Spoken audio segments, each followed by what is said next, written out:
today we're going to be examining a pork loin, a boneless pork loin that is so versatile and so much fun. But what we want to do with this cut, we want to make it sexy. So first of all, we're going to take a look at the way the pork loin is laid out. You have the rib section, you then have the loin section, and in the back you have a sirloin section. Now that's from a full cut loin. If you did it as a center cut, you would be removing the front part of the rib and the sirloin, and that's what's called a center cut loin. So Chef is removing the rib section from this whole loin, and now he's removing the sirloin section from the loin. So we have basically three pieces: rib, loin, and sirloin. So we're going to start with the sirloin, and it is a great cut. It's actually a pretty economical cut, but it has one little problem. It likes to have two different colors. We call it two-toning. So one is a little darker and the other is a little lighter. And so if you just cut it straight across as a sirloin chop, you'll end up with kind of a two-toning when you put it on the plate.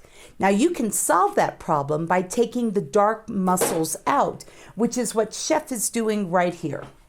So he's removed those, and actually the darker the muscle in pork, the juicier. So that piece is actually pretty darn juicy, but it just doesn't necessarily look as well.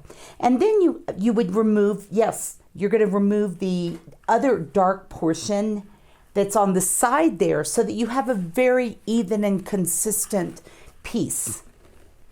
There you go. We're ready. Beautiful sirloin chop.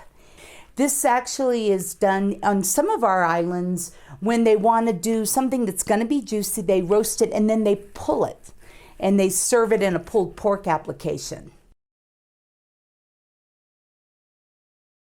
The rib. This is the same as in beef. This is the ribeye portion. It's got that great little spinalis muscle on there that's going to make it more tender and juicy. But it is great.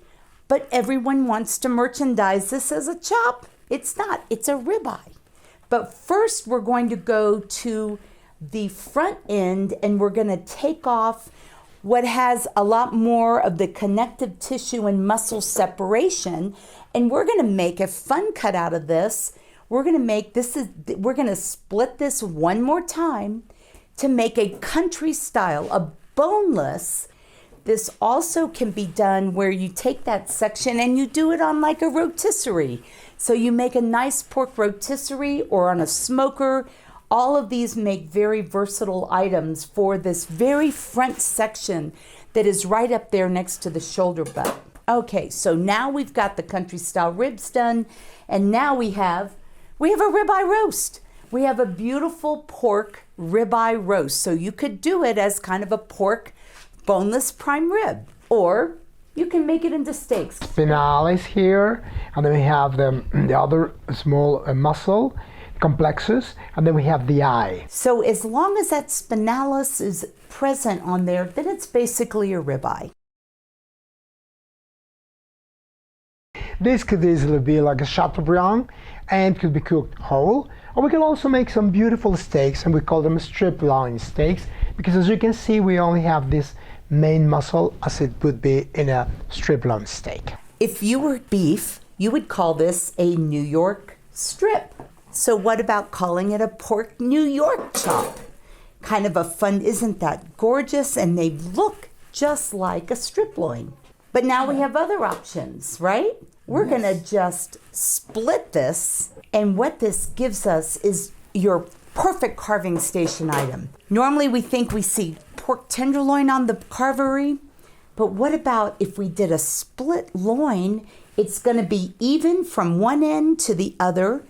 It's going to make a great carving item. But what about like thinking hors d'oeuvres or canapes? How would this be, Chef? You could just slice. Little fillets, medallions, whatever you want to call.